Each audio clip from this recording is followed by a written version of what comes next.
Muhammadan wa habibuhu wa khatamun nabiyyin wal mab'utsu rahmatan lil alamin. Allahumma salli ala habibina wa syafina wa maulana Abil Qasim al-Mustafa Muhammad. Allahumma salli ala Muhammad wa ali Muhammad. Allahumma salli ala Muhammad wa ali Muhammad. Allahumma salli ala alihi wa sahbihi al-mayamin al-mutajabin.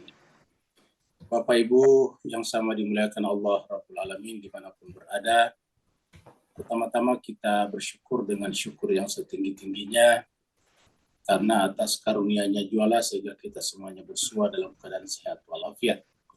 Kita kirimkan selawat dan salam kepada junjungan kita, Nabi kita Rasulullah Muhammad sallallahu alaihi wasallam.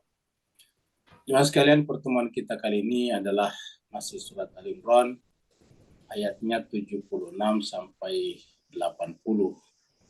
76 sampai 80. Bagi Bapak Ibu yang ingin membaca sendiri mushafnya ataukah kitab sucinya, buku sucinya, bisa membuka surat Al-Quran surat yang ketiga, ayatnya 76 sampai 80. 76 sampai 80. Ustadz kita siapa nih Pak Ustadz? Belum ada ya? Ustadz Wahidin Batik belum kelihatan. Belum ada. Karena Ustadz kita belum ada, maka mari kita masuk ke screen untuk membaca Al-Quran kita surat 3 surat Al-Imran ayat 76 sampai 80.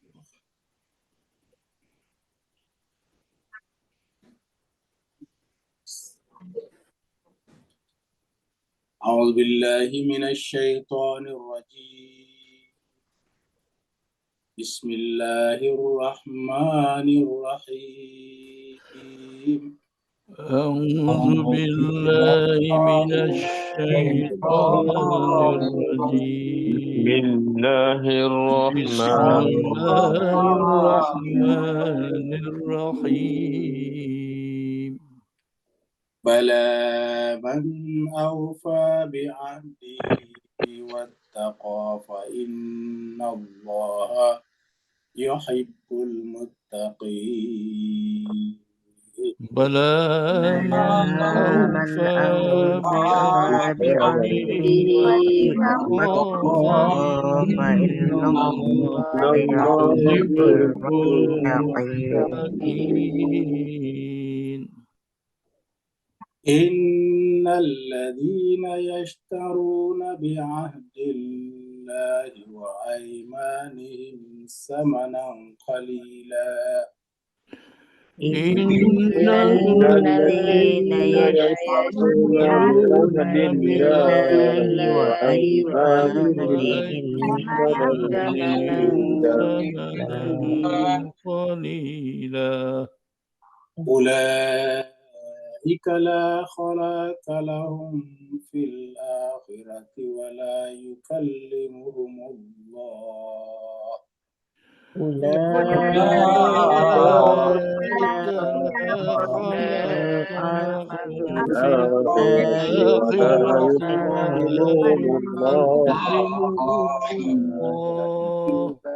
ولا ينظر إليهم يوم القيامة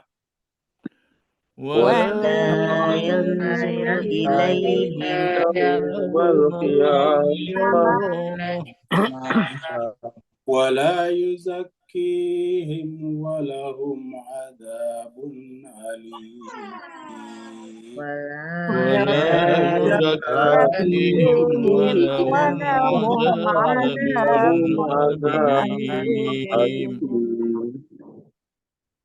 وإن منهم لفريقا يلوون ألسنتهم بالكتاب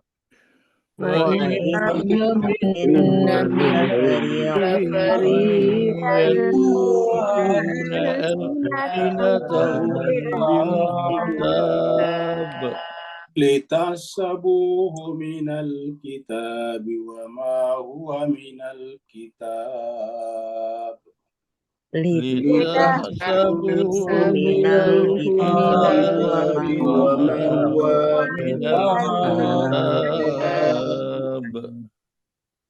ويقولون هو من عند الله وما هو من عند الله ويقولون هو من عند الله وما هو من عند الله. فيقولون على الله الكذب وهم يعلمون ويقولون على الله الكذب وهم يعلمون. ما كان لبشر أن يؤتيه الله الكتاب ما كان لبشر أن يؤتيه الله الكتاب والحكم والنبوة ثم يقول للناس كونوا عبادا لي والحكم والنبوة ثم يقول للناس كونوا عبادا لله كونوا عبادا لي من دون الله ولكن كونوا ربانيين كونوا عبادا لي من دون الله ولكن كونوا ربانيين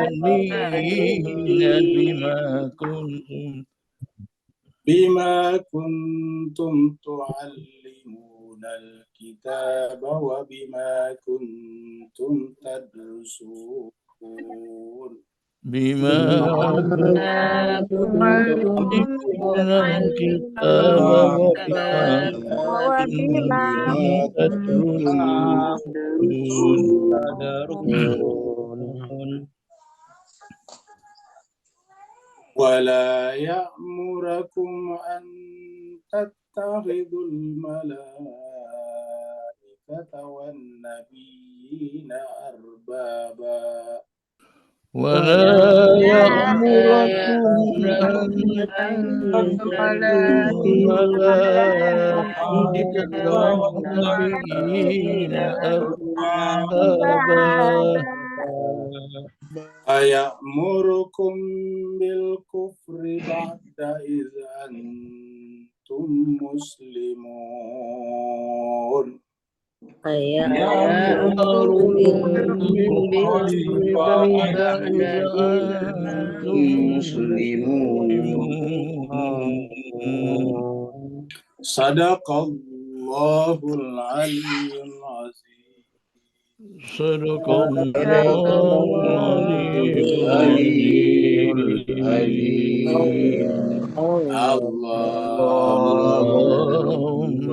اللهم صل وسلم وبارك على رسول الله وآله الأطهار على رسول الله وآله الأطهار. اللهم صل على محمد وآل محمد. اللهم صل على محمد وآل محمد. اللهم صل على محمد وآل محمد. Terima kasih banyak Bapak Ibu semuanya yang telah ikut membaca ayat-ayat Allah Subhanahu wa taala, teriring doa dan harapan. Semoga Allah Subhanahu wa taala mencatat Bapak Ibu semuanya di dalam lembaran-lembaran catatan yang paling indah di sisi Allah Subhanahu wa taala, sehingga Allah Subhanahu wa taala akan menanamkan sakinah, mawaddah dan juga mutmainnah di dalam jiwa Bapak Ibu semuanya, sehingga nanti pada akhir hayatnya dipanggil dengan ya ayyatuhan nafsul mutmainnah irji'i ila rabbiki radiyatan mardiyah. Jemaah sekalian, kita teruskan surat Al-Imran. Surat Al-Imran ini adalah surat yang ketiga. Ali Imran artinya keluarganya Imran. Surat ini turun di Madinah, turun di Yathrib. Jumlah ayatnya adalah 200 ayat. Karena turun di Madinah, maka disebutlah dengan surat Madaniyah. Terakhir kemarin kita sudah sampai di ayat yang berbicara tentang Yahudi dan masih Yahudi ahli kitab lah. Masih berbicara tentang ahli kitab karena memang Ali Imran ini berbicara tentang ahli kitab paling banyak. Yaitu merupakan inti daripada keluarga keluarga Imran yang ada di sekitarnya. Yaitu Nabi Yahya, Nabi Zakaria, Nabi Isa nantinya.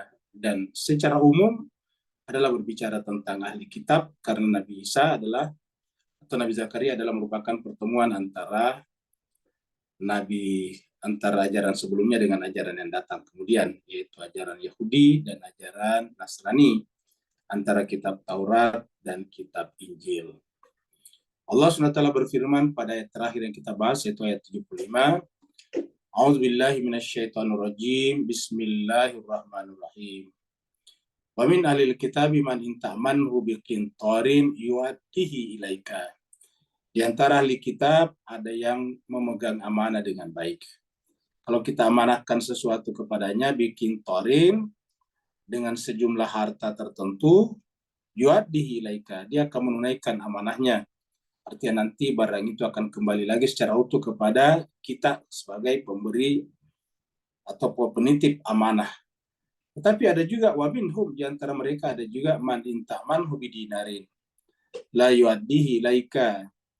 Ada juga di antara mereka yang kalau diamanahkan kepada mereka, jangankan sejumlah besar harta, bahkan 1 dinar saja. La yuaddihi ilaika, tidak akan menunaikannya, tidak akan mengembalikannya. Illa ma'dumtu alaihi qaimah, kecuali kalau terus-menerus menagih dan terus menagih kepadanya. Apa sebabnya? Dzalika bi annahum qalu laisa alaina fil ummina sabil. Karena mereka berkata, tidak ada dosa bagi kami untuk menipu, untuk melakukan perbuatan curang kepada selain daripada kami, terutama al-ummiyin. Al-ummiyin kita terangkan dulu adalah penduduk Mekah ataukah orang-orang datang dari Mekah. Wa yaquluna 'alallahil kadziba wa hum ya'lamun. Kalau dari Mekah kan berarti adalah mayoritasnya Quraisy, Arab Quraisy. Wa yaquluna, dan mereka berkata 'alallahil kadziba, menggunakan atas nama Allah, padahal itu adalah dusta. Wa hum ya'lamun, dan mereka mengetahuinya. Makanya ayat berikutnya adalah berbicara tentang bagaimana agama sering dijadikan sebagai tameng, sebagai baju, sebagai jubah belaka saja untuk melakukan perbuatan-perbuatan yang buruk. Cuma saja pembicaraan ini selalu Al-Quran bersikap objektif, yaitu bahwa tidak semua orang seperti itu. Pada semua agama ada yang baiknya, ada yang buruknya. Pada setiap ras tertentu ada yang baik dan buruknya, sehingga kita sudah sampaikan ini bukanlah sifat agama tertentu ataukah sifat daripada suku-suku tertentu, sifat daripada warna kulit tertentu, tapi ini adalah merupakan sifat sebagian manusia. Siapa saja dan di mana saja ada yang seperti ini. Makanya Al-Quran indah sekali selalu menggunakan kata-kata minhum. Jadi minhum artinya di antara mereka. Jadi minhum, ada di antara mereka. Kalau diamanahkan sesuatu seperti tadi ini, min ahlil kitab, minhum juga artinya. Kalau diamanahkan, dia akan tunaikan amanahnya, tapi ada juga yang tidak melakukan itu. Jadi dengan demikian, ya Al-Quran selalu menghindarkan kita dari generalisasi. Karena generalisasi itu bisa melahirkan ketegangan antar komunitas, namanya antar suku bangsa, antar agama, dan sebagainya. Sekarang ayat baru. Ini adalah contoh orang-orang yang menunaikan amanahnya, yaitu ketika berjanji, maka janjinya ditunaikan, dibayar utangnya misalnya. Allah berfirman, bala, yang benar ialah.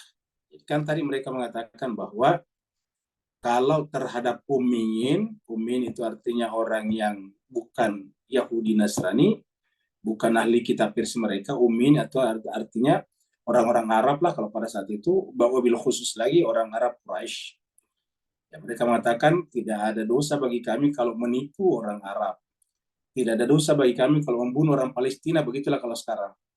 Makanya kita lihat Israel itu, negara Israel maksud saya, itu adalah merasa tidak bersalah. Sekarang sudah 20.000 orang meninggal dunia, ya tetap tidak bersalah. Wajah-wajah panglima tentaranya IDF, wajah-wajah Benyamin Netanyahu tetap aja muncul dengan wajah-wajah yang tidak bersalah. Apa sebabnya? Karena di dalam hatinya ada prinsip seperti itu. Tidak ada dosa bagi kami kalau membunuh selain daripada orang Bani Israel atau Yahudi. Nah inilah, jadi ada sampai sekarang ada seperti itu.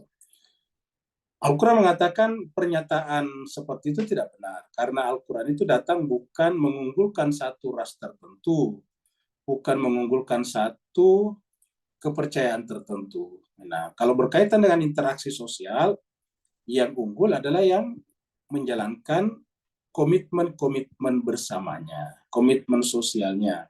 Makanya di sini dimulai dengan bala. Bala itu artinya yang benar ialah. Karena sebelumnya kan ada negasi, maka kemudian Allah katakan bala. Sama misalnya ketika Allah berkata, alastu birabbikum, qalu bala, kan begitu. Alastu itu adalah pernyataan negatif. Bukankah aku ini Tuhanmu? Mereka mengatakan bala syahiduna. Begitulah juga. Mereka mengatakan bahwa kalau terhadap selain kami tidak ada dosa bagi kami, untuk kami tipu, untuk kami korbankan, maka Allah mengatakan di ayat ini bala yang benar ialah. Kan Al-Quran indah sekali.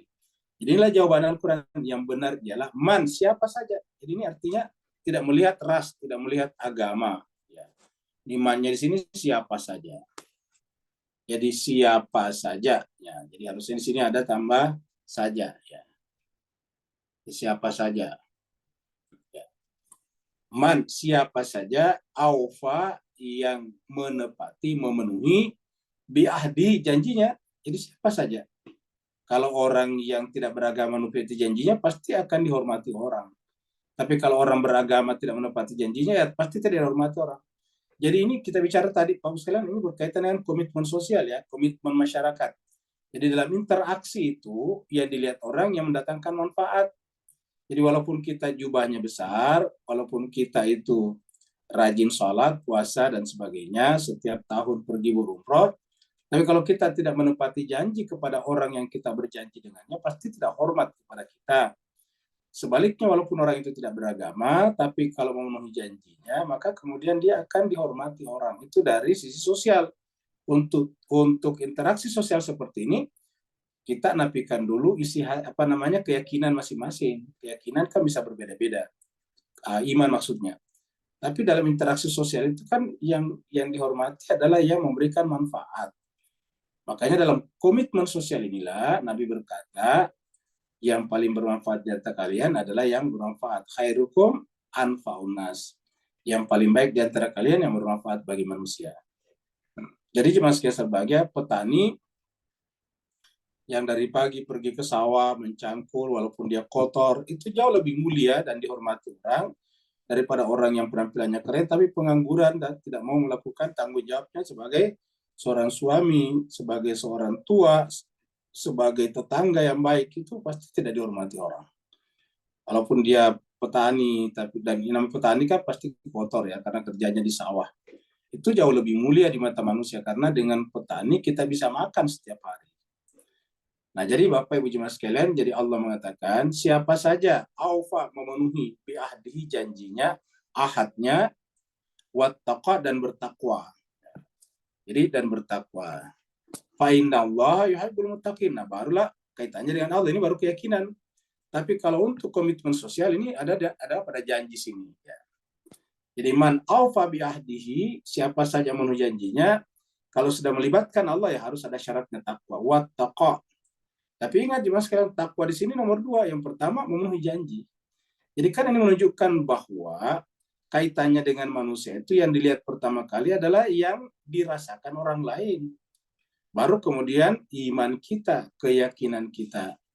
Dan berdasarkan urutan ayat ini juga seakan-akan Allah mengatakan bahwa orang bertakwa yang dicintai Allah itu adalah orang bertakwa yang menjalankan komitmen sosialnya. Jadi bala man aufa biahdihi wattaqa dan bertakwa, fa innallaha yuhibbul muttaqin. Maka Allah mencintai orang bertakwa. Jadi Bapak Ibu yang sangat berbahagia, cobalah kita umat Islam menjalankan dua-duanya. Ini kan luar biasa sebetulnya. Dan kita katakan bahwa bumi ini, manusia secara keseluruhan butuh manusia-manusia yang berkualifikasi seperti ini. Karena kita lihat yang ada sekarang adalah orang-orang yang secara pengetahuan maju, tepat waktu, tetapi kemudian kehilangan dimensi kemanusiaannya, seperti yang kita saksikan di Palestina sekarang ini, di mana negara-negara maju mendukung Israel melakukan kejahatan dengan menggunakan berbagai macam teknologi yang canggih. Teknologi canggih atau sophisticated teknologi ini adalah merupakan hasil daripada kecanggihan pengetahuan juga. Kan harusnya umat Islam memiliki ini. Jadi harusnya umat Islam memiliki dua-duanya, Pak Bu sekalian. Umat Islam itu yang harus mempelajari ilmu pengetahuan, sains, teknologi, membuat maju manusia, tapi pada saat yang sama dia bertakwa. Kan begitu harusnya, Pak Bu sekalian. Jangan sampai diambil alih oleh orang yang tidak bertakwa. Akhirnya apa yang terjadi? Ilmu pengetahuan, sains hanya disalahgunakan untuk menghancurkan manusia dan kemanusiaan. Nah, dan ini makanya Al-Quran mengatakan diciptakan khalifah sebetulnya. Supaya khalifah ini menjalankan tugas kekhalifahannya dengan benar. Tugas kekhalifahan itu tidak bisa dijalankan kalau tidak punya instrumen-instrumen. Ya. Bahwa memang iman penting ya, tetapi Hamas juga tidak bisa misalnya melakukan perlawanan heroik kalau masih mengandalkan ketapel dan batu. Kenapa Hamas sekarang bisa berkuat? Ya karena dia sudah punya rudal-rudal. Seperti itu.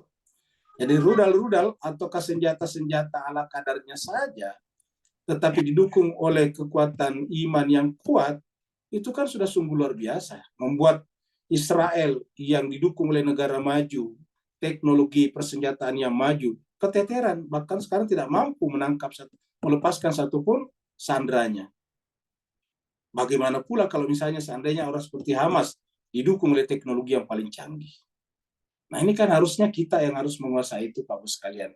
Makanya Allah mengatakan siapa saja memenuhi janjinya, wattaqa dan bertakwa, fa innallaha yuhibbul muttaqin. Ingat kata Allah, sungguhnya Allah mencintai orang bertakwa. Orang bertakwa mana ya? Tadi dimulai dengan bi'ahdihi, aufa bi'ahdihi.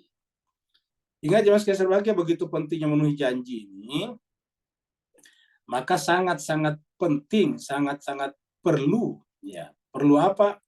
Perlu kita mengimplementasikan. Dan ini ayat, ada satu surat, ayat pertamanya adalah menyampaikan ini. Ya.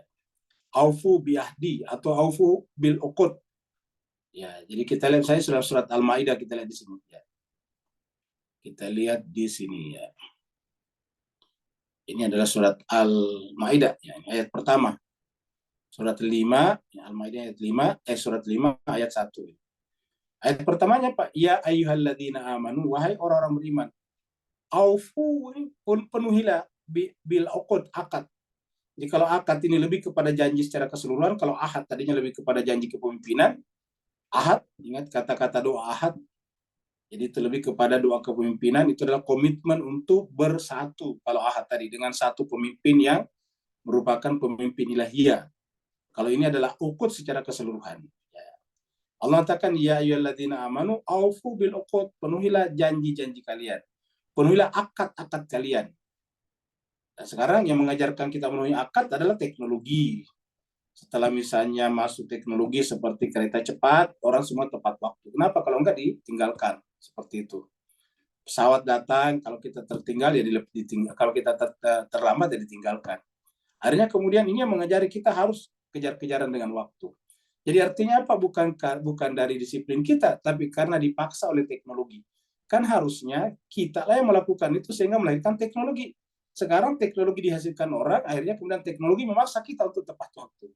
Ya, bayangkan saya baca itu kereta cepat itu setelah berjalan kurang lebih 2 bulan ini, tingkat keterlambatannya selama ini kalau dirata-ratakan itu cuma 0,5 detik, bayangkan tepat waktunya.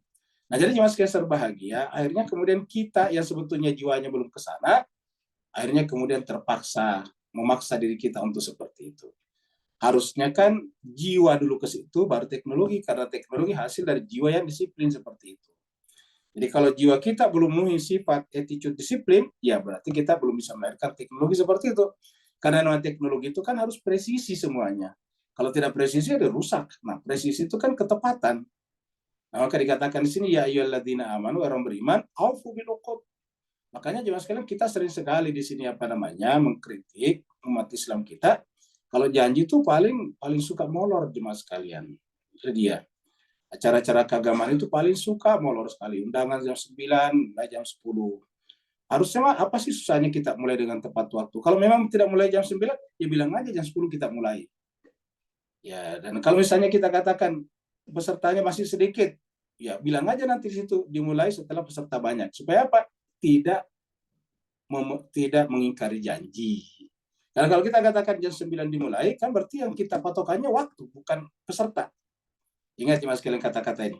Kalau kita katakan majelis talim kita dimulai jam 9, berarti kan patokannya waktu, bukan peserta.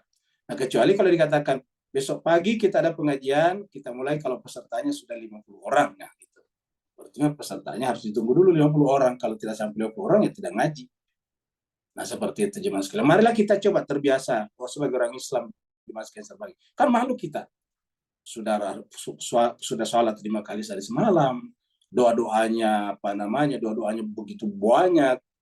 Tetapi kok memenuhi janjinya susahnya luar biasa. Nah, Allah katakan ya ayyuhalladzina amanu aufu bil uqud, penuhilah akad-akad kalian. Setelah di sini akad, baru sini belakangnya bahimah, hewan ternak. Ya, kita panjang ke bawah ini, tapi kita katakan kenapa tiba-tiba setelah akad hewan ternak? Allah yang mengatakan bahwa perbedaan antara manusia dan hewan ternak adalah kemampuannya memenuhi janji, karena hewan ternak tidak bisa memenuhi janji, karena hewan ternak itu atau hewan-hewan itu tidak memiliki kesadaran akan waktu. Ketepatan waktunya. Ayam berkokok di pagi hari hanya bersifat alamiah, bukan karena kesadaran yang muncul dari dirinya. Itu adalah sesuatu yang bersifat alamiah namanya. Itu adalah hukum alam belaka saja. Seperti kalau drum yang kosong kita pukul, dia akan nyaring bunyinya. Nyaring bunyinya itu adalah sifat daripada alamiah daripada tong kosong. Ya, bukan karena tong kosongnya punya kesadaran. Kalau saya kosong, saya harus nyaring bunyinya, tidak begitu. Nah, Bapak Ibu yang saya berbahagia, ini adalah ayat tentang, dan ini ada beberapa kali dalam Al-Quran. Coba kita lihat lagi sini. Ya. Ini surat Al-Baqarah. Ya.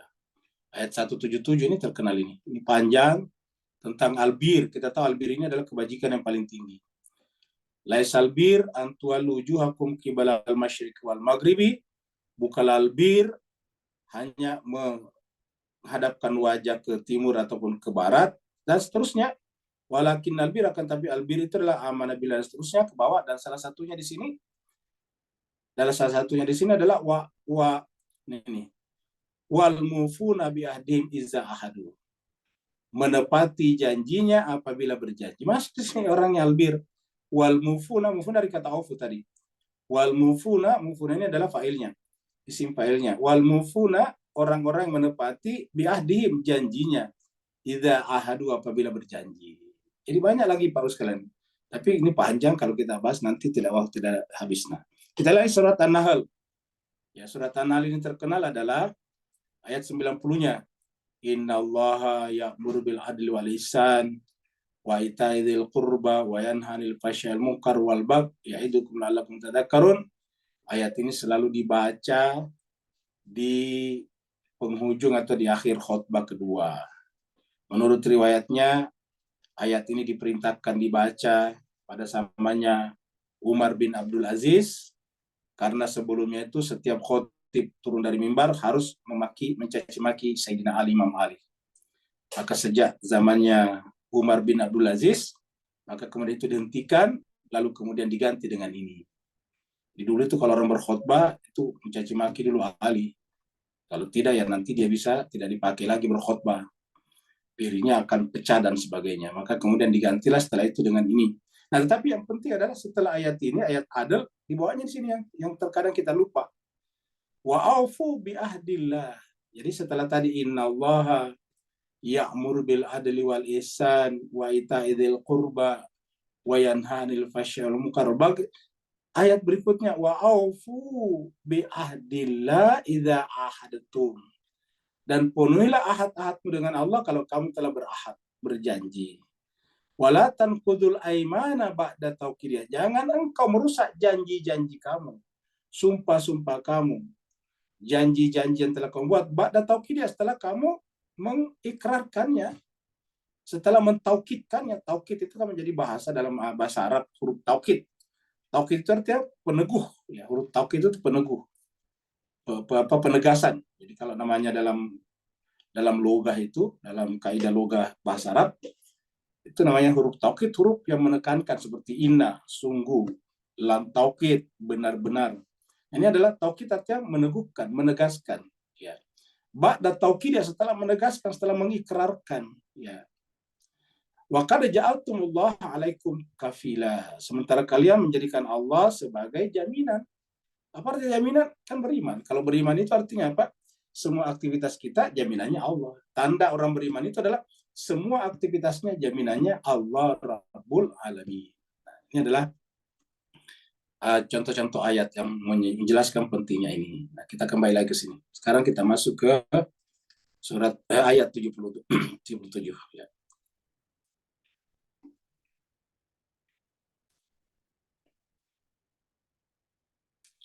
Allah berfirman, innal ladzina yashtaruna bi ahdillah.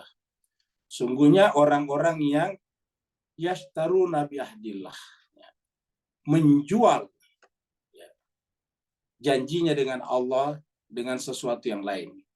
Jadi yashtaruna bi ahdillah kita artikan menjual, bi ahdillah ahadnya dengan Allah. Atau kalau di sini artikan membeli dengan samanan qalila. Kalau saya artikannya menjual janjinya dengan Allah dengan mengambil. Kan menjual kan berarti kita memberikan janji kan. Diambil apa? Harga yang sedikit ini. Ya, tamanan qalila, dengan harga yang sedikit. Jadi menjual ahad kita kepada Allah, wa aimanim, dan sumpah kita dengan mengambil sesuatu yang sedikit. Ya, apa itu sedikit? Misalnya dibayar, dikasih duit supaya tidak menepati janji, kayak begitu. Ya, apa namanya, supaya melanggar dibayar. Kan ada orang dibayar untuk melanggar. Nah, kalau dibayar untuk melanggar kan berarti bayarannya itu sama kali lah namanya, walaupun banyak. Ya. Namanya koruptor itu kan dibayar. Namanya koruptor itu kan dia diberikan sesuatu supaya melanggar janjinya. Janji apa? Janji jabatan, sumpah jabatan. Jadi ya taruh Nabi Ahdillahi wa aimani, janjinya dengan Allah dan sumpah-sumpah mereka. Dijual dengan apa? Dengan harga yang sedikit. Ya. Kalau kita mengatakan membeli kan berarti kita ambil, ya kan begitu. Membeli itu kan berarti kita membeli ahad dengan menyerahkan samanan kalilah. Jadi menurut saya ya yang cocoknya adalah menukar di sini ya, menukar janji Allah dengan harga yang sedikit. Atau kalau kita menggunakan istilah transaksi, menjual ahad kita kepada Allah. Jadi ahad dijual, hasilnya apa? Samanan kalilah, harga yang sedikit. Apa saja? Jabatan, pangkat, uang dan sebagainya itu adalah samanan kalilah. Ya.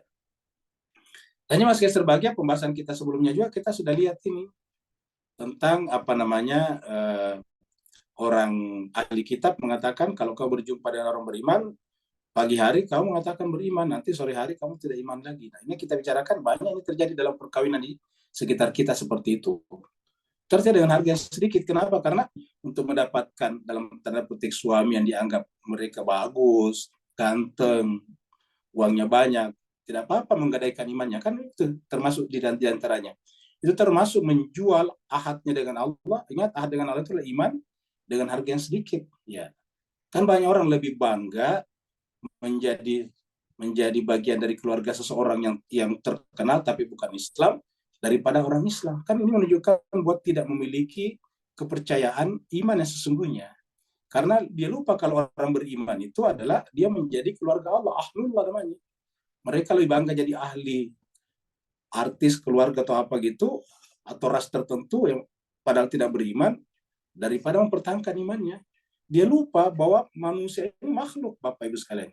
Manusia ini calon mayat. Yang namanya mayat itu bukan busuk semuanya. Apapun pangkat dan jabatannya, apapun rasnya. Oleh sebab itulah menukar iman kita dengan cara seperti itu, ini adalah harga yang sedikit. Ya, sama nang qalila. Jadi Al-Quran mengatakan itu adalah perbuatan yang tidak benar. Allah Quran mengatakan ulaika la khalaqalahu fil akhirat. Nanti orang seperti itu tidak ada bagian di akhirat.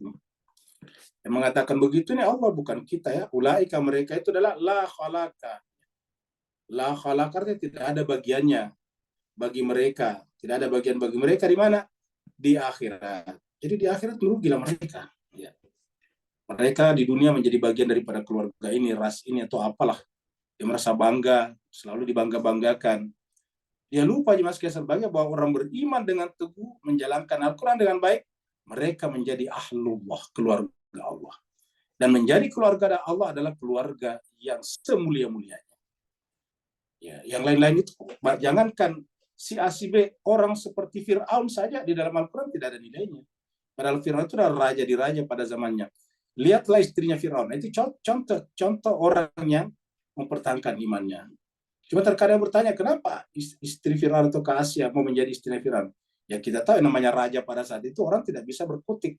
Jadi pasti bukan istrinya Fir'aun yang mau menikah dengan Fir'aun. Dan dia tidak ada kebanggaan untuk nikah dengan Fir'aun. Yang ada adalah Fir'aun yang memaksa dia untuk dinikah. Seperti itulah jemaah sekalian. Jadi tidak ada pilihan bagi Asia pada saat itu. Nah jadi oleh sebab itulah, dari mana kita tahu tidak ada keinginan dari Asia untuk menikah dengan Fir'aun? Ya lihatlah doa-doanya dalam Al-Quran. Doa-doanya, munajat-munajatnya, Allah selamatkanlah aku daripada Fir'aun. Kan yang menunjukkan bahwa dia dipaksa. Ya. Rabbibni li indaka baitan fil jannah wa najjini min fir'auna wa amalihi wa najjini minal qaumiz zalimin. Jadi itu doanya atau munajat-munajat Asia menunjukkan bahwa dia dipaksa. Tidak ada pilihan bagi dia.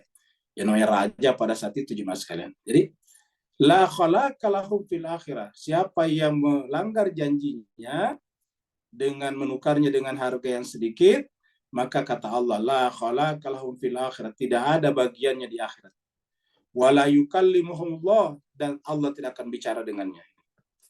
La yukallimuhumullah, Allah tidak akan berbicara dengannya. Ya. Dan Bapak Ibu bayangkan, di dunia saja kalau ada orang tidak bicara dengan kita, itu tersiksa. Bagaimana dengan nanti di akhirat Allah tidak bicara dengan kita? La yukallimuhullah, Allah tidak akan bicara dengannya. Jadi begitu pentingnya namanya ahad ini. Ya. Orang yang menjual ahadnya dengan harga yang sedikit, Allah mengatakan satu, la khalaqa lahum fil akhirat, di akhirat tidak ada bagiannya. Yang kedua, la yukallimuhumullahu, Allah tidak akan berbicara kepadanya. Yang ketiga, wala yanzuru ilaihim yaumal qiyamah, bahkan Allah tidak melihatnya nanti ke mereka. Coba. Jadi jangankan berbicara, melihat saya tidak. La yanzuru ilaihim, kepada mereka. Yaumal qiyamah, pada hari kiamat nantinya. Yaumal qiyamah. Baru yang terakhir, wala yuzakihim, dan Allah tidak akan mensucikan mereka. Artinya apa? Allah tidak akan memberikan syafaat kepada mereka. La yuzakihim, Allah tidak akan mengampuni dosa-dosa mereka. Jadi satu adalah la khalaqa lahum fil akhirah, dua la yukallimuhumullah, Allah tidak bicara kepada mereka. Yang ketiga, la yanzuru ilaihim, bahkan Allah juga tidak melihat kepada mereka yaumal qiyamah. Yang keempat, wala yuzakim, tidak mungkin mendapatkan syafaat. Yang kelima, ujungnya adalah walahum adzabun alim, bagi mereka adalah azab yang pedih. Jadi Al-Quran ini lengkap sekali. Inilah pentingnya jemaah sekalian menepati janji. Karena inna dimulai dengan huruf taukid ini, innalladzina yashtaruna bi ahdillahi wa aimanihim samanan qalila, orang-orang yang menjual janjinya kepada Allah dan sumpah-sumpahnya kepada manusia dengan harga yang sedikit, maka mereka itu tidak ada bagiannya nanti di akhirat, dan Allah tidak bicara kepadanya, Allah juga tidak melihat kepadanya dari kiamat, dan Allah tidak akan memberikan syafaat kepadanya, dan ujungnya mereka adalah adzabun alim. Tentu kita berkata naudzubillahi min dzalik, tsumma naudzubillahi min dzalik, ya. Kita lihat misalnya di dalam surat Al-Baqarah, ya. Ini surat Al-Baqarah 174. Ya. Allah katakan innalladzina yaktumuna ma anzalallah. Sungguhnya orang-orang yang menyembunyikan apa yang Allah turunkan. Menyembunyikan saja ini. Menyembunyikan apa yang Allah turunkan minal kitab, wa yashtaruna, lalu kemudian menjualnya. Jadi menyembunyikan. Kenapa dia menyembunyikan? Tidak mau menyampaikannya. Kenapa? Karena dia sendiri telah melanggarnya. Dia menjualnya dengan harga sedikit ini. Jadi Dia yaktumuna ma anzalallah. Dia menyembunyikan apa yang Allah turunkan minal kitab. Wa yashtaruna bihi, dan menjualnya dengan samanan qalila, seharga yang sedikit. Apa kata Allah? Ulaika ma ya'kuluna fi butunihim. Mereka itulah pada dasarnya hasilnya dia makan apa yang dimakannya, fi butunihim illa nar. Tidak ada yang dia masukkan ke dalam perutnya kecuali api. Jadi hasil-hasil yang kita dapatkan dari semuanya tidak ada lain kecuali api. Ya apa saya kelihatannya sejahtera, ya kelihatannya bagus, secara ekonomi bagus, tetapi kata Tuhan, ma ya'kuluna fi butunihim illa nar. Tidak ada yang dimakannya kecuali api. Baru sama tadi, wala yukallimuhumullah, Allah tidak akan berbicara kepada mereka yaumul qiyamah. Wala yuzakim, dan Allah tidak akan mensucikannya, tidak akan memberikan syafaat. Walahum adzabun, ini mirip sekali. Dan bagi mereka ada azab yang pedih. Ya. Jadi artinya apa? Kalimat-kalimat atau ayat-ayat seperti ini bukan sekali dua kali saja, tapi berkali-kali. Ini hanya kita ambil contoh saja. Jadi walahum adzabun alim. Ini apalagi kalau sudah sampai pada tingkat berbicara atas nama Allah padahal benar-benar bukan dari Allah Subhanahu wa taala. Wa inna minhum, dan sungguhnya minhum, dari kalangan mereka. Mereka siapa yang tadi di atas yang suka menjual ayat Allah dengan harga yang sedikit, ataukah orang yang suka mengingkari janjinya. Wa inna minhum, dan sungguhnya dari kalangan mereka, la fariqan, benar-benar ada sebagian, ada segolongan dari mereka, yalhuna, yang memutar-mutar, alsinatahum, lidah mereka, lisan-lisan mereka, bil kitab, dengan kitab suci. Maksudnya memutar-mutar lidahnya menggunakan kitab suci, seakan-akan itu kitab suci. Ya. Jadi seakan-akan itu kitab suci. Litasabuhu minal kitab, sehingga kita semuanya manusia menganggapnya kitab suci. Jadi menghias-hias kata-katanya ini. Jadi mengutip-ngutip kitab suci, padahal yang dibicarakannya sebetulnya bukan kitab suci. Cuma untuk menjustifikasi kata-katanya dia mengutip ayat. Jadi ayat itu bukan diikuti oleh kata-katanya, tapi kata-katanya ayat yang mengikuti kata-katanya. Karena harusnya kata-kata manusia mengikuti ayat. Ini bukan ayat yang dipaksa mengikuti kata-katanya. Jadi supaya ceramahnya itu kelihatan sakral, dia dikutiplah kitab suci. Jelas-jelas kepentingannya politik, kekuasaan pragmatis, tapi kitab-kitab yang diangkat, Al-Quran yang diangkat, dikutip.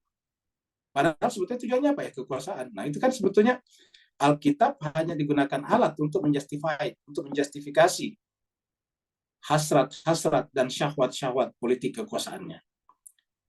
Bukan hanya politik dan kekuasaan, apa saja. Ya. Penceramah juga begitu. Sebetulnya dia hanya datang bercanda, berguyon di depan jemaah, tetapi supaya orang yakin bahwa itu adalah benar-benar ustadz, jadi diangkatlah ayat-ayat Al-Quran. Wah, kelihatan sakral. Padahal isinya apa? Guyonan saja, bikin ketawa, ngocok perutnya orang dari awal sampai akhir. Padahal dia tahu bahwa mana pernah Nabi ceramah membuat ketawa terbahak-bahak orang. Nggak pernah kan? Tapi sekarang banyak sekali yang menjalankan sunnah tertawa terbahak-bahak. Padahal ini bukan dari Nabi. Ya. Nah, jadi jemaah sekalian, akhirnya apa yang terjadi? Umat menjadi tidak serius. Umat hanya menjadikan agama itu sebagai barang guyonan, sebagai lawak. Ya.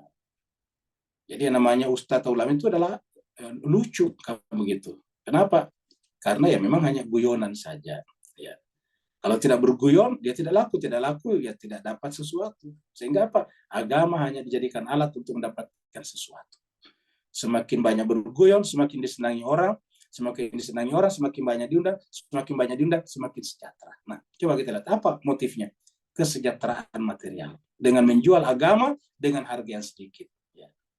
Allah katakan, wa inna minhum, sungguhnya di antara mereka, lafarikan, ada sebagian, yalwuna, mutar-mutar, alsinatahum, lisan mereka. Alsina ini bentuk jamak dari lisan. Lisan mereka, lidah mereka, bil kitab, dengan kitab. Padahal sebetulnya itu bukan kitab suci. Cuma kita menyangka. Litasabuhu minal kitab. Kita menyangka bahwa sebetulnya dibicarakannya itu dari kitab yang dibacakannya ayat. Wa ma huwa minal kitab. Padahal sebetulnya bukan dari kitab suci. Wa ma huwa minal kitab. Ya. Jadi Al-Quran membongkar semuanya Bapak Ibu sekalian. Ya. Di antara manusia adalah variakan. Apalagi kalau ustadznya juga bisa mengaku seperti Nabi bisa mengobati penyakit ini, penyakit itu. Waduh, semakin dikerubutin orang lagi. Ya. Padahal itu bukan dari kitab suci, Bapak Ibu Mas sekalian. Ya. Bahwa Nabi Isa bisa mengobati orang berpenyakit kusta, iya, tapi itu bukan disengaja, itu mujizat. Karena Nabi Isa ini bertubi-tubi diserang terus-menerus. Dianggap sebagai anak jadah, dianggap sebagai macam-macam lah. Nah, dan Nabi Isa itu bukan mempertontonkan itu terjadi secara otomatis saja, seperti Nabi Musa saja. Nabi Musa ketika dikejar, dia tidak pernah tahu kalau nanti akan terbelah air laut. Pokoknya lari saja ketika akan dibunuh. Semua Bani Israel dibawa pergi. Tapi ternyata sampai di ujung jalan, di sana adalah Laut Merah. Nah, maka kemudian Allah baru datang, wahai Musa, kamu jangan khawatir. Ya, Nabi Musa juga mengatakan kepada umatnya, jangan khawatir. Karena wahyu. Apa kata Nabi Musa kepada umatnya? Jangan khawatir, inna Allah ma'i, Allah bersama saya. Kan begitu. Dan ternyata benar, setelah waktu yang tepat, yaitu ketika sesaat sebelum tentara Fir'aun sampai, Allah tiba-tiba datang, wahai Musa, pukulkan tongkatmu ke lautan. Idrib biasaka al-bahra bil bahri. Jadi pukulkan tongkatmu pada bahar, pada lautan. Maka ternyata begitu dipukulkan, lautan terbelah. Nah, itu artinya apa? Nabi Musa sendiri tidak tahu. Jadi bukan dimaksudkan. Nah, jadi jemaah sekalian terbaik, terkadang kemudian kitab suci hanya diperalat saja. Jadi ada dua macam. Ada yang benar-benar tidak pernah menggunakan kitab suci. Di bawah hadis saja terus-menerus. Yang kedua, ada yang menggunakan kitab suci tapi hanya sebagai ornamen saja. Sebagai perhiasan ceramah saja, perhiasan aktivitas keagamaan saja. Bukan dijadikan sebagai utama. Dan inilah yang dikatakan. Di antara mereka ada yang mempermainkan kata-katanya, lisannya, dengan kitab suci. Supaya kita benar-benar menganggap bahwa yang disampaikannya itu kitab suci. Tapi apa kata Allah? Wa ma huwa minal kitab. Itu bukan dari kitab suci. Ya. Mana ada kitab suci melarang misalnya mengucapkan selamat Natal? Ya. Seperti pertanyaan biasa kita dengarkan, Ustadz, saya tidak bisa tidak mengucapkan Natal. Bagaimana? Kan ada larangannya. Larangannya di mana? Tidak ada di Quran. Larangannya di Quran kan larangan berzina, larangan mencuri, larangan berjudi, larangan menyembah berhala, itu ada. Larangan makan darah, daging babi, itu ada tuh. Tapi kalau larangan mengucapkan Natal kan tidak ada. Ya. Siapa yang bisa menunjukkan larangan baik di Al-Quran ataupun di hadis? Nah, langsung dikatakan ustadznya ada di hadis. Apa hadisnya? Man tasyabbah biqaumin fahuwa minhum. Lah, itu kan bukan larangan. Tidak ada kata Natal di dalam hadis itu. Yang ada adalah man tasyabbah biqaumin fahuwa minhum. Siapa yang mencontoh-contoh suatu kaum, dia termasuk kaum itu. Itu kan tidak ada. Berarti kan persepsi namanya. Jadi dari hadis itu dia mempersepsi, dia menyimpulkan bahwa dilarang Natal karena menyerupai sesuatu, kan begitu. Ya. Itu namanya persepsi, bukan larangan. Yang namanya larangan itu seperti la taqrabu zina innahu kana fahisyatan sabila, itu kan larangan. Hurrimat alaikumul maita wad dama wa lahmal khinzir wa ma uhilla li ghairillah. Itu larangan namanya. Karena disebutkan diharamkan bagi kamu makan bangkai, darah, daging babi, dan hewan halal manapun yang disembelih tidak menyebut nama Allah. Nah, itu baru namanya larangan. Ya. Nah, jadi itu larangan namanya jemaah sekalian. Tapi kalau dikatakan dari hadis man tasyabbaha biqaumin fahuwa minhum, tasyabuh. Nah, kalau tasyabuh, kenapa cuma mesti Natal? Kenapa pakai jas juga tidak tasyabuh? Pakai jas itu kan tasyabuh, menyerupai orang non-Islam. Ya. Nah, jadi jemaah sekalian berbahagia, dengan demikian tidak bisa disimpulkan dari situ. Artinya kalau menyimpulkan dari situ silakan, tetapi tidak bisa kita mengatakan dari situ ada larangan. Yang mau melakukan itu silakan menyimpulkan namanya. Tapi orang lain juga bisa menyimpulkan. Karena yang lain, kenapa? Namanya persepsi, bukan larangan secara tegas. Ya. Bunuh diri dilarang, la taqtulu anfusakum, itu ada. Jangan bunuh dirimu. Jangan bunuh orang lain, la taqtulu nafsal lati maharamallahu illa bil haqq. Itu jelas ada dalam Al-Quran. Ya. Seperti itu. Korupsi jelas ada. Al-Quran mengatakan la taqtulu amwala bainakum bil batil. Jangan memakan harta di antara kalian dengan cara yang batil. Kan yang jelas ada larangannya. Tapi kalau larangan mengucapkan Natal kan tidak ada. Kalau ada ya persepsi kita hormati. Jadi bagi yang mau tidak mengucapkan Natal, kita hormati, silakan. Itu pendapat Anda. Tapi Anda tidak bisa mengatakan bahwa dilarang mengucapkan Natal yang menyebabkan orang lain juga mengucapkannya, kita hukumi sebagai kafir. Ataukah misalnya menyerupai dan masuk kategori golongan orang Nasrani. Tidak seperti itu. Itu namanya persepsi. Ya. Nah, jadi jemaah sekalian terbagi terlalu banyak kasus-kasus seperti ini. Ya. Jadi litasabuhu minal kitab wa ma huwa minal kitab. Supaya kamu menyangka bahwa itu kitab suci, padahal bukan kitab suci. Cuma karena ustadznya kelihatan berjenggot panjang, mungkin hitam, jidatnya hitam, kita menganggap semuanya dikatakannya pasti kitab suci, padahal belum tentu, Pak Bos sekalian. Ya. Inilah juga pentingnya kita sebagai umat melakukan, kita boleh ikut ceramah dimanapun juga, mengaji dimanapun juga. Bahkan kita mendengarkan ceramah dari yang non-Islam sekalipun. Tapi ingat, tetap menjalankan namanya critical thinking. Selalu harus berpikir kritis. Wa yaquluna, dan dia mengatakan huwa min indillah. Bayangkan dia katakan itu dari Allah. Dia katakan wa yaquluna huwa min indillah, itu dari Allah. Padahal apa kata Allah? Wa ma huwa min indillah. Hakikatnya itu bukan dari Allah. Ma huwa min indillah. Bukanlah itu dari Allah. Itu bukan dari Allah. Ya. Wa yaquluna 'ala Allah, mereka berkata, yaquluna 'ala Allah, mereka berkata atas nama Allah al-kadziba, kedustaan. Ya. Wa yaquluna 'ala Allahil kadziba wa hum ya'lamun, sementara mereka mengetahuinya. Wa yaquluna 'ala Allahil kadziba wa hum ya'lamun, sementara mereka mengetahuinya. Ya. Coba. Wa yaquluna 'ala Allahil kadziba wa hum ya'lamun, dan mereka mengetahuinya. Ya.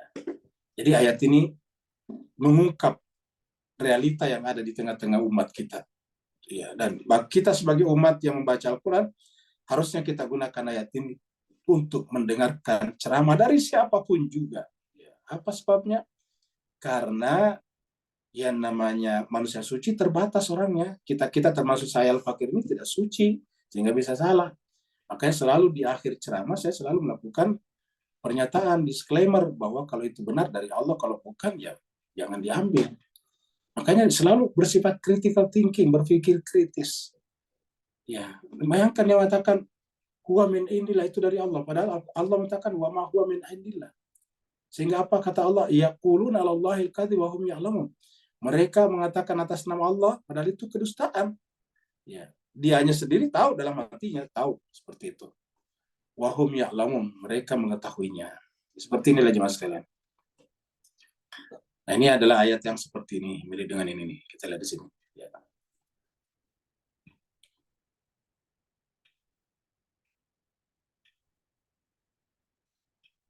Jadi ini ada di sini nih yang paling mirip ini. Ya, ini ayatnya surat Al-Baqarah itu 9. Ya. Fawailul lil ladzina yaktubuna, neraka wailah atau kecelakaan lil ladzina, bagi orang-orang yang yaktubuna, menulis Alkitab suci biaidihim, dengan tangan mereka. Summa, kemudian yaquluna, berkata hada min indillah, kan dari tadi. Setelah dia tulis, dia katakan hada min indillah. Untuk apa? Liyastaru bihi samanan qalila. Untuk menukarnya, untuk dijualnya dengan harga yang sedikit. Liyastaru bihi samanan qalila. Untuk ditukar, untuk dijual ayat-ayat itu ataukah tulisan itu samanan qalila, dengan harga yang sedikit. Harga yang sedikit karena mengharapkan hanya materi saja. Fawailul lahum, maka apa kata Allah? Neraka wailah baginya. Ini sudah 2 kali nih. Tadi di atas wailun. Karena muncul lagi. Fawailul lahum, maka neraka wailah baginya. Mimma katabat aidihim, dari apa yang ditulis di tangan-tangan mereka. Baru wawailun, dan neraka wailah baginya. Lahum, bagi mereka. Mimma yaksibun, atas perbuatan mereka. Jadi 3 kali wail. 1, 2, di atas 3. 1 ayat 3 kata wail. Untuk apa? Untuk mereka yang menjual ayat-ayat Allah dengan harga yang sedikit. Ya, seperti itu. Kita teruskan lagi pada ayat berikutnya. Ini adalah ilustrasi Nabi Isa. Ya. Dan ini adalah biarawati, ya. Ini adalah ilustrasi saja untuk kita lihat. Maka nali basyarin, tidak mungkinlah bagi seorang manusia biasa, basyar itu manusia seperti kita. Ingat kalau saya katakan manusia biasa itu Nabi secara biologis Pak ya, dijambayang ke manusia biasa bisa lupa juga, bisa keliru juga, bukan itu maksud kita. Kalau saya mengatakan manusia biasa itu artinya makan, minum seperti kita, itu basyar. Karena Al-Quran sendiri mengatakan, kul, katakan Muhammad, innama ana basyarun mithlukum yuha ilayya. Katakanlah Muhammad, saya ini adalah basyar seperti kalian. Mithlukum, kata mithlukum. Innani ana basyarun mithlukum, seperti kalian. Bedanya adalah yuha ilayya. Nah, karena yuha ilayya, tidak mungkin dia salah. Kenapa? Dipandu oleh wahyu. Nah, begitulah juga. Jadi kata basyar di sini manusia biasa dalam pengertian biologis. Makan juga, minum juga, berumah tangga juga, Nabi menikah juga, punya istri juga, punya anak cucu juga, seperti itu. Punya tetangga juga, berperang juga. Nah, bahkan ke pasar-pasar juga. Nah, itu namanya basyar.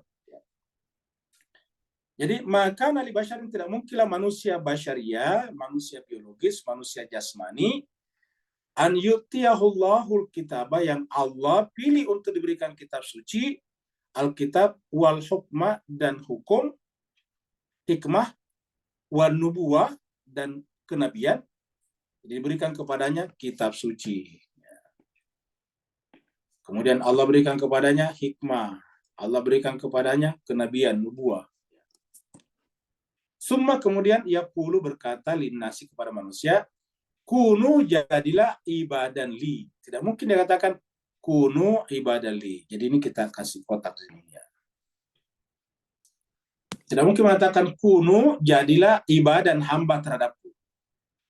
Jadi tidak mungkin kata ayat ini manusia seperti kita ini yang Allah pilih jadi nabi dan karenanya diberikan kepadanya kitab suci, hikmah dan kenabian, lalu berkata, mendeklarasikan, menyampaikan kepada manusia, wahai manusia, jadilah hamba-hambaku, jadilah hamba terhadapku. Ya. Kuno ibadali, jadilah hamba kepadaku. Min dunillah, selain daripada Allah. Min dunillah, selain daripada Allah. Ya. Walakin, akan tetapi, nabi-nabi datang, orang suci datang, justru mengatakan, kuno, jadilah rabbaniin, manusia-manusia rabbani. Jadi kita disuruh menjadi manusia rabbani. Apa itu manusia rabbani? Manusia ilahiyah. Ya.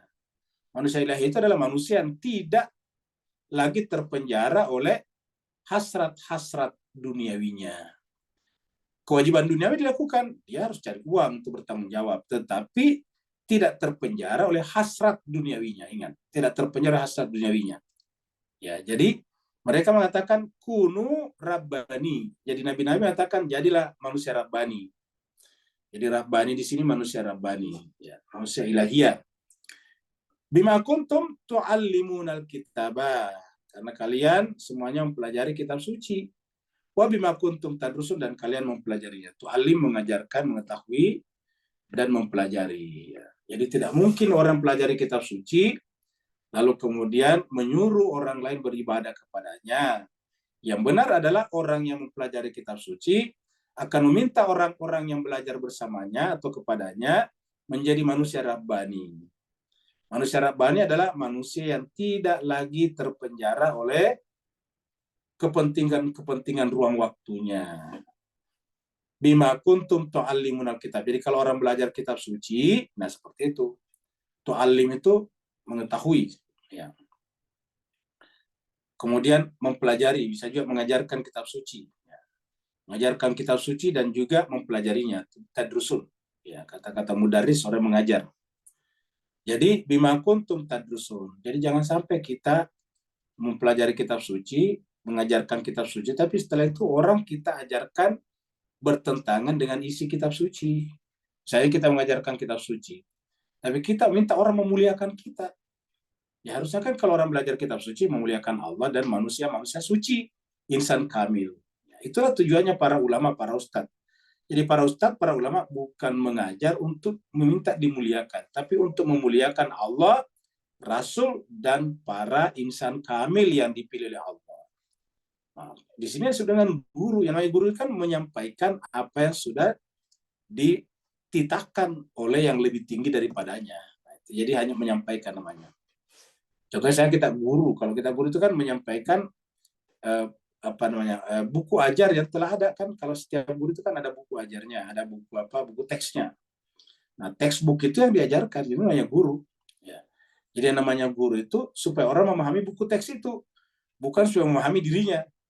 Sehingga guru datang ke depan muridnya berkeluh kesah tentang utangnya belum terbayar lah, tentang penyakitnya, bukan itu. Yang namanya guru mengajarkan buku teks yang diajarkan kepadanya. Seperti itu Pak sekalian.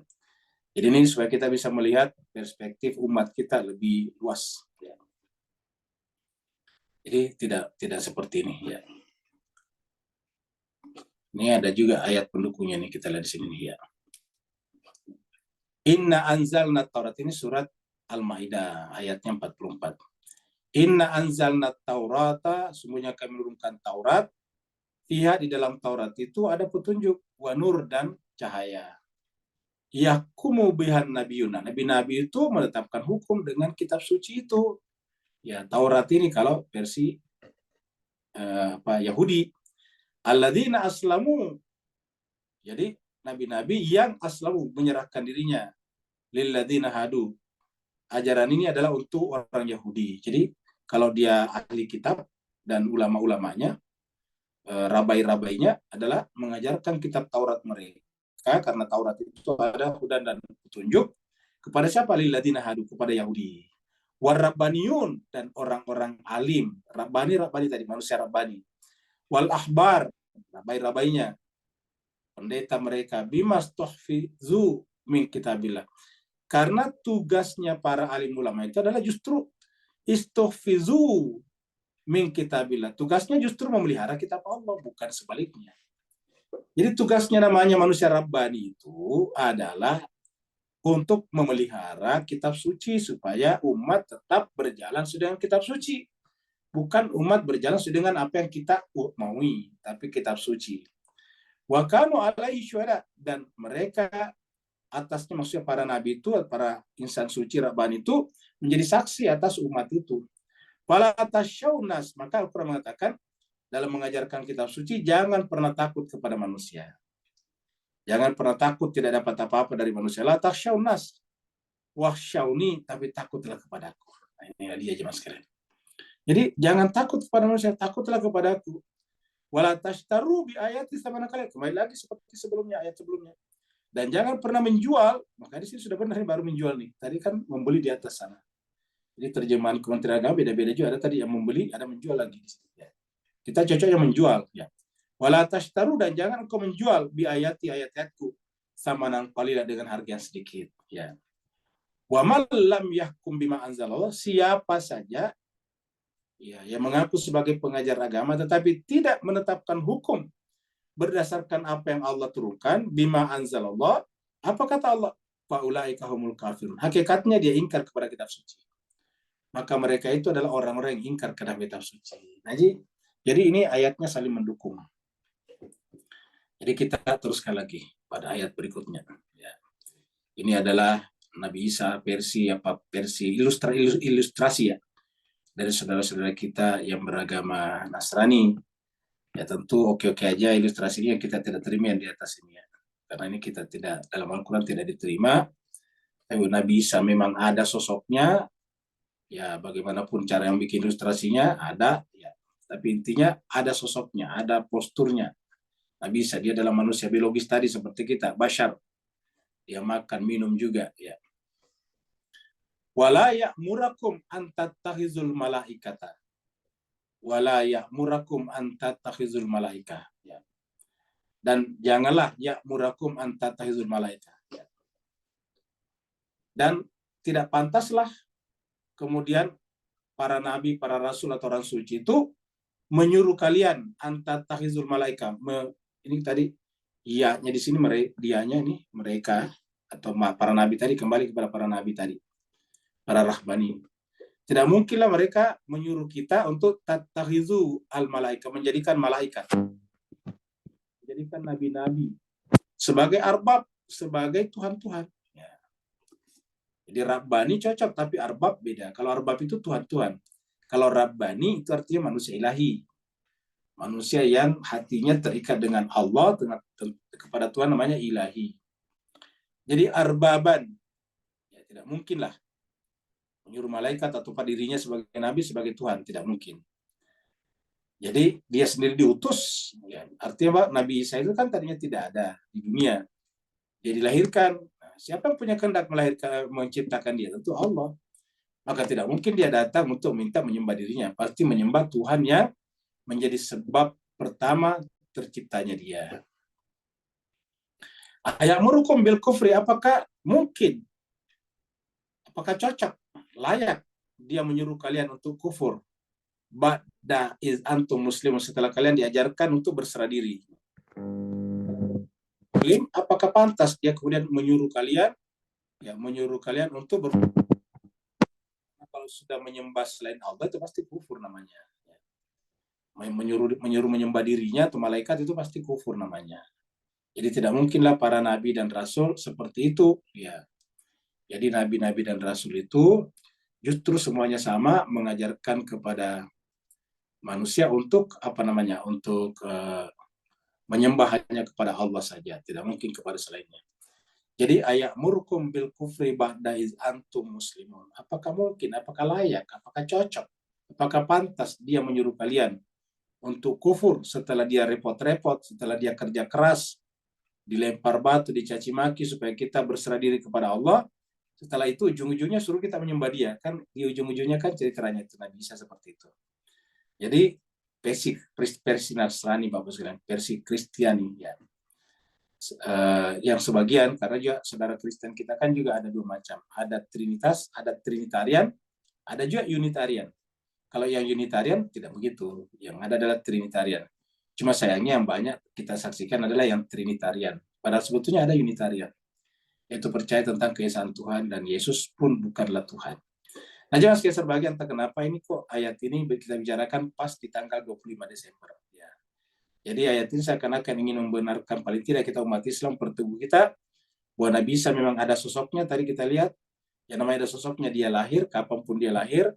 Saudara-saudara Nasrani kita meyakini lahirnya tanggal 25 Desember, walaupun kita umat Islam tidak meyakini seperti itu, tapi kita menghormati keyakinan mereka, karena keyakinan mereka jalankan, maka tentu kita pantas mengucapkan selamat kepada mereka demi menggembirakan hati mereka. Kalau kita mengucapkan selamat atas kelahiran Nabi Isa, ya Al-Quran pun juga mengucapkan hal yang sama. Dan tidak ada larangan secara khusus menyampaikan itu.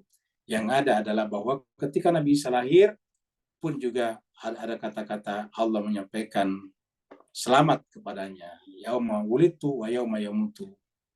Dan pada saat dia lahir dan nanti pada saat dia meninggal dunia. Di surat Maryam bisa kita lihat ayat seperti itu. Dan jemaah sekalian berbahagia, dengan demikian bagi yang mengucapkan Natal kepada saudara-saudara yang beragama Nasrani silakan, tapi yang tidak mengucapkan juga tidak apa-apa. Tidak perlu kita saling menyalahkan. Adalah menjadi masalah ketika saudara-saudara kita yang beragama Nasrani memperingati Natal, bergembira dengan hari Natalnya karena ini adalah hari suci mereka. Lalu kita sendiri umat Islam yang ribut, kan lucu. Bukan masalah kita dimasalahkan, kan begitu. Ya, jadi ini hanya bagi kita itu adalah kultur, tapi bagi mereka itu keyakinan. Sama misalnya dengan kita dengan puasa, bagi kita kan itu keyakinan. Tapi bagi mereka itu adalah kultur, bahwa kalau Ramadan itu masjid-masjid ramai. Bagi mereka itu kan kultur. Kulturnya umat Islam kalau Ramadan itu banyak takjil dijual. Kemudian orang berpuasa, bagi mereka kultur, tapi bagi kita itu kan keyakinan. Nah, begitu juga bagi mereka itu adalah keyakinan, tapi bagi kita itu adalah kultur belaka saja. Nah, begitulah jemaah sekalian berbahagia, sehingga di dalam kehidupan sosial kita, kita harus juga menjunjung tinggi kultur di mana kita hidup. Karena dengan kultur itulah kita tersambung hati satu sama lain. Kalau keyakinan kan tidak mungkin, karena berbeda. Islam dan Kristen kan berbeda. Yahudi dan Hindu berbeda. Lalu apa yang mengikat kita satu sama lain? Yaitu kultur, kebudayaan. Dalam kebudayaan itulah kita hidup bersama seperti kita nelayan yang mencari nafkah di samudra yang sama, yaitu samudra kultur kemanusiaan yang harus kita hormati bersama. Karena dengan menjunjung tinggi kultur itu, maka kemudian kita akan bisa saling bantu-membantu dalam kehidupan ini. Kita tentu tidak semuanya butuh masjid, karena orang Kristen butuhnya gereja, orang Hindu butuhnya misalnya tempat ibadahnya sendiri, tapi semuanya kita butuh apa Bapak sekalian? Semuanya kita butuh pakaian. Kita semuanya butuh alat komunikasi. Kita semuanya butuh alat transportasi. Kita semuanya butuh makan dan minum. Jadi yang menyamakan kita semuanya jauh lebih banyak. Jadi yang menyamakan kita sebagai manusia jauh lebih banyak. Sama-sama butuh makan, sama-sama butuh minum, sama-sama butuh kendaraan, transportasi, sama-sama butuh naik pesawat kalau bepergian jauh, sama-sama butuh minuman. Itu yang sama banyak sekali Pak sekalian.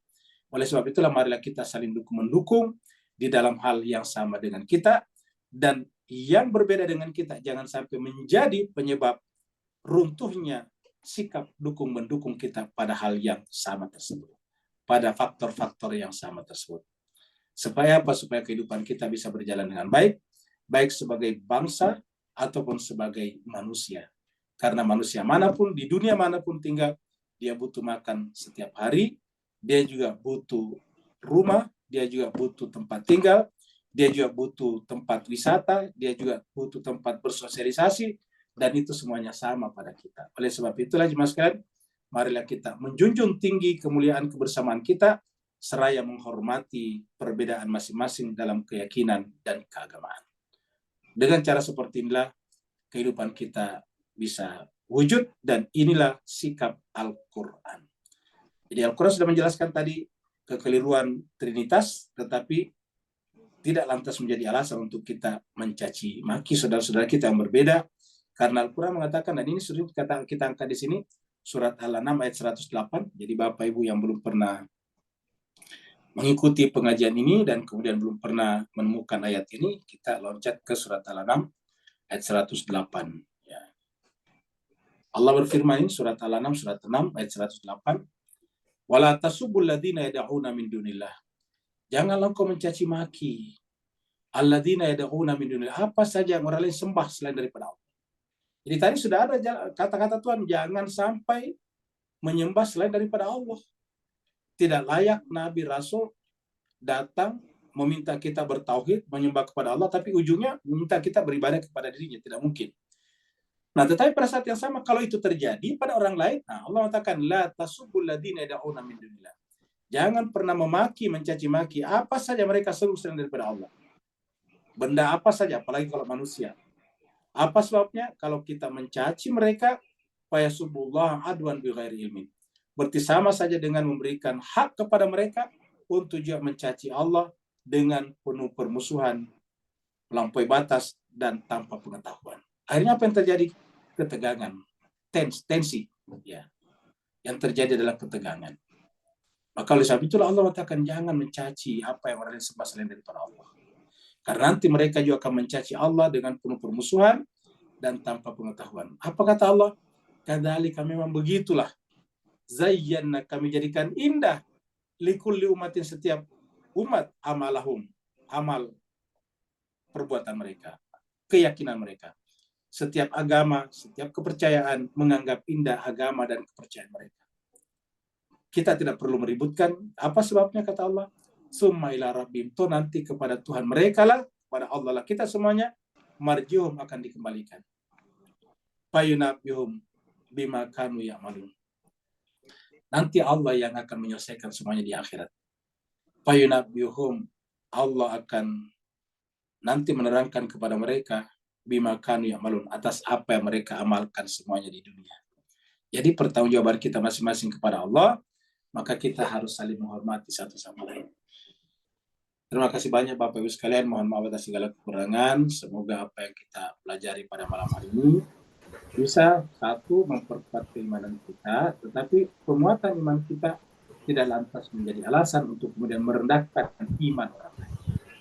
Mudah-mudahan dengan ayat yang kita baca memperkuat kebenaran kita, tetapi keyakinan akan kebenaran kita tidak boleh menjadi pembenar untuk merendahkan, apalagi menistakan kebenaran yang orang lain juga yakini. Apa sebabnya? Kita hidup di bumi yang sama, menghidup udara yang sama, mengais ikan di laut yang sama, dan beratapkan langit yang sama, melihat matahari yang sama, menyaksikan rembulan yang sama, dan kita hidup di zaman, di waktu yang sama, dan karenanya persamaan kita jauh lebih banyak daripada perbedaan kita, maka marilah kita bekerja sama dalam kebersamaan tersebut dan saling menghormati dalam perbedaan. Terima kasih banyak. Wa'alaikum minkum, yang mau bertanya dipersilakan dengan segala hormat. Assalamualaikum Ustaz. Waalaikumsalam. Assalamualaikum Ustaz. Silakan Pak Nur dulu ya, silakan Pak Nur. Boleh. Alhamdulillah, barakallahu fil azim. Assalamualaikum Muhammad wa alihi wa sahbihi. Baik ya, Mas. Ustaz, dalam ayat 78 79 kalau tempiaskan kepada kita yang memegang Al-Quran ni, beri pencerahan Ustaz bahawa apakah yang tumpah daripada sistem persekolahan tanpa Rabbaniyun tadi. Kemudian apa yang kita ajar pun mengakibatkan satu sistem yang tadarus tanpa roh ilmunya dalam sistem tersebut. Maka lahirlah kita yang macam mana kita dengar berpuluh-puluh beribu kali pun ayat-ayat Allah, tak akan lahir hikmah dan tak akan bawa kita kepada cinta pada kenabian serta imamah tadi. Beri pencerahan bagaimana kita terputus pada tali ni Ustaz. Barakallahu fiikum. Baik, terima kasih banyak Pak Nur. Jadi Bapak Ibu semua sekalian, kita sampaikan bahwa tujuan tertinggi daripada pengajaran agama agar kita menjadi manusia rabbani tadi. Ini dia. Jadi nabi-nabi datang untuk meminta manusia, umatnya untuk menjadi rabbani. Kunu rabbaniyin, jadilah manusia rabbani, manusia ilahiyah. Kata manusia ilahiyah di sini bukan Tuhan, tapi manusia yang di dalam hatinya yang paling tinggi hanya Allah. Rabb saja yang paling tinggi. Yang lain itu adalah merupakan faktor-faktor pendukung belaka saja. Nah, jadi yang dijunjung tinggi adalah Rabbani, dan semua tindakan-tindakannya adalah bersifat Rabbani, bersifat ilahi, bersifat rohani. Jadi rohaninya lah yang menggait jasmaninya, bukan jasmani yang menggait rohaninya.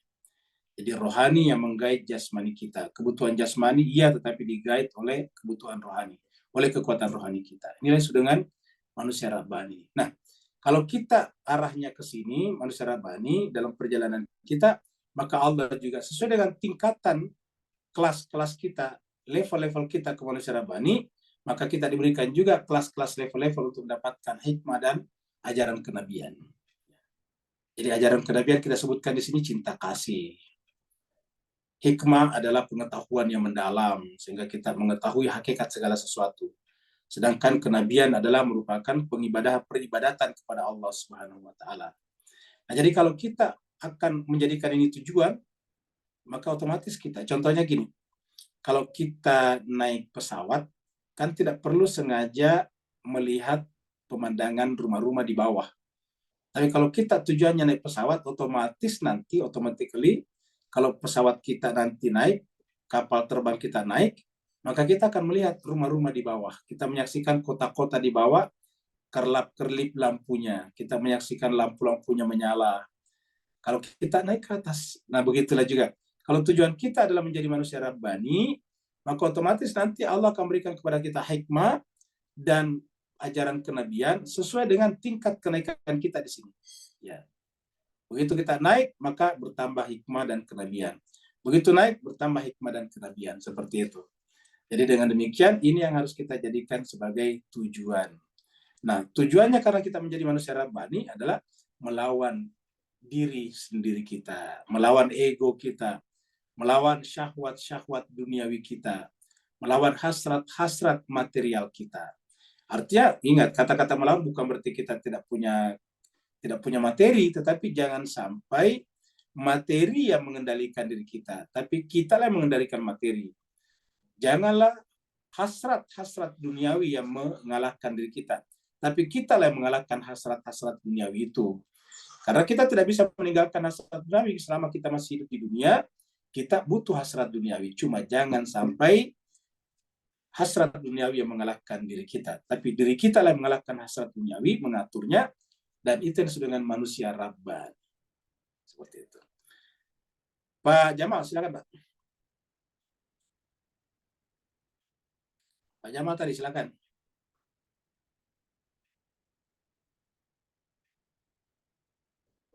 Pak Jamal silakan Pak.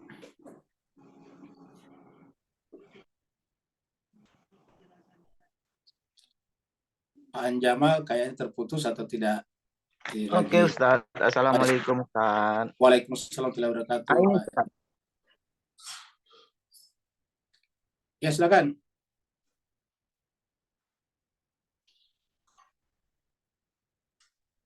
Nih Pak Jamal terputus-putus ya. Ini kayaknya dia lagi di dalam ngarai. Aduh, putus lagi, Ustaz. Ya. Iya, sepertinya ada di dalam ngarai Sihanok nih. Ustaz. Jangan di dalam ngarai. Itu saya tadi tertarik. Saya lagi di Kuala Lumpur, Ustaz. Oke. Itu, Ustaz. Saya tertarik mengenai janji tadi. Jadi nampaknya sangat, ya paling tidak ada 2-3 tempat janji itu yang hukumannya sangat berat dari Allah. Saya kira itu mungkin menurut saya nih Ustaz ya. Mungkin ada janji kita khusus kepada Allah. Sedangkan janji kita kepada sesama manusia, sesama kita, kadang-kadang ya banyak yang kita langgar itu Ustaz, tanpa kita sadari. Apakah termasuk janji kita atau janji yang mana nih Ustaz yang begitu berat hukumannya dalam Al-Quran? Mohon pencerahannya Ustaz. Oke. Baik, terima kasih banyak Pak Jamal. Dua-duanya, karena kalau janji kepada Allah itu biasanya menggunakan kata ahad, biahdillah. Tapi kalau berkaitan dengan janji kepada manusia Pak Jamal, biasanya menggunakan 2. Pertama adalah akad, uqud, betul jamannya tadi uqud, aufu bil uqud, akad. Jadi makanya kan kalau ada namanya akad nikah, akad kredit. Kalau kita ngutang itu namanya Pak Jamal akad kredit. Ya, jadi ada lagi namanya misak. Ya, misakan galida. Jadi kalau sesama manusia ada kata-kata misak, ada kata-kata akad. Tapi yang melibatkan langsung Allah atau kepemimpinan seperti imamah itu menggunakan kata ahad. Makanya Pak Jamal ingat doa ahad yang dibaca kalau biasanya habis salat subuh. Itu doa ahad namanya. Itu pakai ain, bukan hamzah. Ahdun, bukan ahad hari ahad.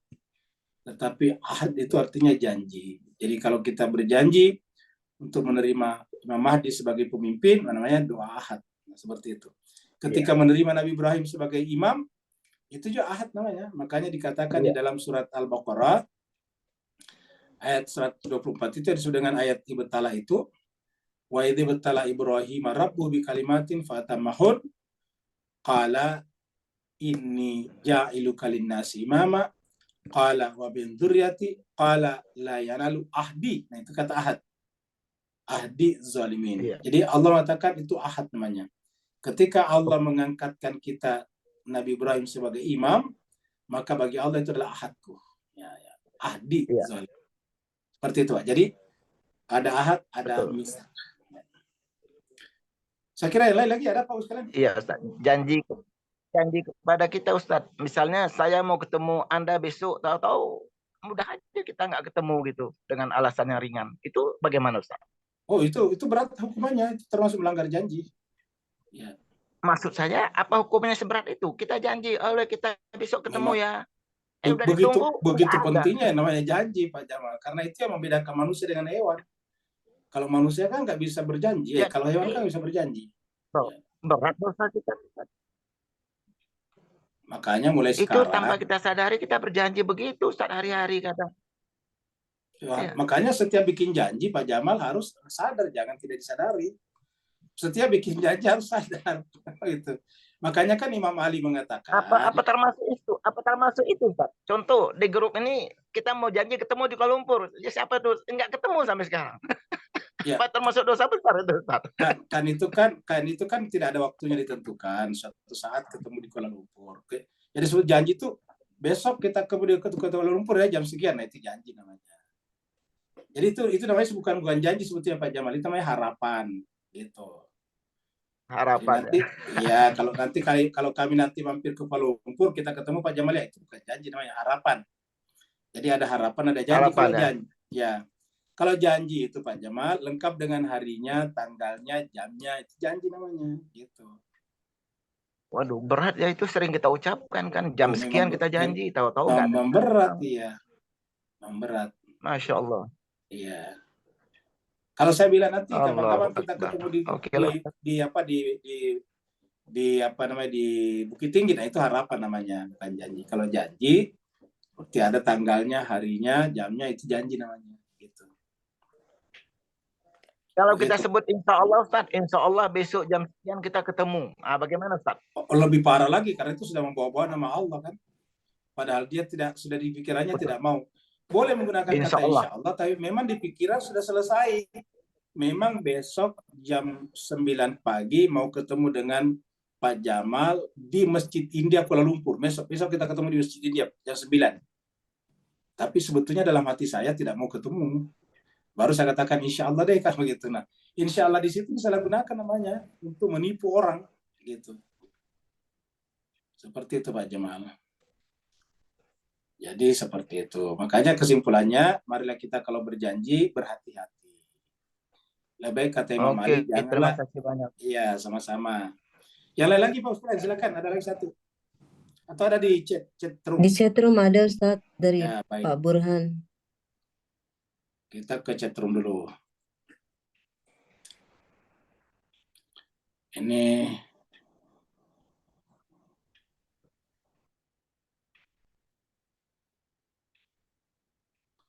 kita minta Pak Burhan ya. Kita jawab Pak Burhan ya. Apakah golongan ahli kitab itu punya pengertian khusus ataukah mencakup seluruhnya? Ya, pengertiannya sesuai dengan kalimatnya. Kitab yang kita anggap kitab itu kalau versi Al-Quran kan adalah yang dari Allah, seperti Taurat, Zabur, Injil. Ya, itu disebut dengan kitab. Jadi kitab. Jadi bukan seluruh buku-buku namanya kitab. Tapi kita batasi bahwa kitab yang dibicarakan atau Alkitab yang dibicarakan dalam Al-Quran itu adalah Alkitab yang datang dari Allah, seperti Taurat, Zabur, dan Injil, itu Alkitab. Secara bahasa kitab itu semua buku-buku namanya kitab. Ya. Tapi ahli kitab yang dibicarakan dalam Al-Quran adalah secara spesifik berlaku pada pengikut kitab Taurat, Zabur, dan Injil. Itu namanya ahlinya. Ahli itu artinya keluarganya, ataukah pengikutnya, ataukah yang menerima itu sebagai ajaran. Jadi dengan demikian pengertian khususnya di situ. Ya, jadi seluruh ahli kitab itu artinya yang mengikuti Alkitab, termasuk tentu Islam secara umum ya, karena Al-Quran juga kan Alkitab. Zalikal kitab, berarti Islam juga ahli kitab. Tapi ketika berdialog dalam Al-Quran disebut dengan ahli kitab terutama kepada agama Yahudi, pengikut agama Yahudi, pengikut Yahudi dan Nasrani. Ataukah pengikut Nabi Musa dan Nabi Isa alaihi wassalam. Seperti itu. Kemudian dan saudara kita di blok sebelah yang memerangi mazhab B juga dikira sebagai ahli kitab yang menentang dan menyalahi jalan. Pokoknya siapa saja Ahlul Bait juga kalau dia berjalan bertentangan dengan kitab Al-Quran ya berarti dia ahli kitab juga dalam pengertian yang negatif juga. Jadi siapa saja termasuk seluruh orang Islam apapun mazhabnya kalau dia mengikuti karena dia meyakini Al-Quran sebagai kitab dari Allah ya hakikatnya ahli kitab juga. Tetapi kita sampaikan tadi dalam dialog-dialog dalam Al-Quran biasanya lebih spesifik kepada Yahudi dan Nasrani seperti itu. Saya kira jemaah sekalian sampai di sini dulu pembahasan kita. Ya sama-sama. Ya coba di sini ya. Apa nih? Ya sekarang jemaah sekalian kita Ibu Hamda ini sakit ya dan setahu saya sudah sembuh ya, sudah kembali ke rumahnya. Semoga diberikan kesembuhan dengan kesembuhan yang sempurna dan semoga bisa kembali lebih dekat kepada Allah Subhanahu wa taala. Amin. Ini menjadi asbab Allah mengampuni dosa-dosanya, diangkat derajatnya. Amin. Dan juga asbab lebih dekat lagi kepada Allah melalui kedekatan kepada Al-Quran. Itu intinya. Amin. Karena kita semuanya ini cepat atau lambat akan meninggal, yang kita bawa apa? Yaitu Al-Quran kita. Bismillahirrahmanirrahim. Alhamdulillahirrahmanirrahim. Hamdan syakirin, hamdan na'imin, hamdan yuafi na'amahu wa yukafi mazidah. Ya Rabbana lakal hamdu kama yanbaghi li jalali syukur karim wa sultanik. Amin. Ala Muhammadin wa ali Muhammad. Allahumma Rabbana ya Allah Tuhan kami, kamu lakukan yang maha. Tidak ada kesembuhan yang datang dari sisimu. Allah dengan keberkahan Al-Quran yang kami baca pada malam hari ini. Amin. Kemuliaan jiwa-jiwa yang hadir pada malam hari ini, Allah. Amin. Padamu, ya Allah, berikan kesembuhan kepada Ibu Hamdah dari Amin. dengan kesembuhan yang sempurna. Amin. Tuhan tidak kembali lagi kepada penyakit yang sama. Mohon Amin. kepada Allah, berikanlah kekuatan kepada dirinya agar kembali kepadamu, ya Allah, dan kembali bersama dengan kami di sini, ya Allah, untuk membaca, menunjukkan cinta kami kepadamu, ya Allah, ya Tuhan kami, dengan mengikuti dan membaca dengan tadabburi kitab suci-Mu, karena hanya dari kami menunjukkan cinta kami kepada Allahumma rabbana atina fid dunya hasanah wa fil akhirati hasanah sallallahu ala sayyidina Muhammad subhana rabbika rabbil izzati amma yasifun wassalamun alal mursalin walhamdulillahi rabbil alamin wal afu minkum. Wassalamualaikum warahmatullahi Amin, amin ya robbal alamin. Warahmatullahi wabarakatuh. Waalaikumsalam warahmatullahi wabarakatuh. Syukran ya Ustaz. Terima kasih. wabarakatuh. Ayahanda. Terima kasih Ustaz. Terima kasih Ustaz. Terima kasih Ustaz. Assalamualaikum. Waalaikumsalam. Terima kasih semuanya. Assalamualaikum. Waalaikumsalam. Waalaikumsalam. Terima kasih banyak Ustaz. Terima kasih.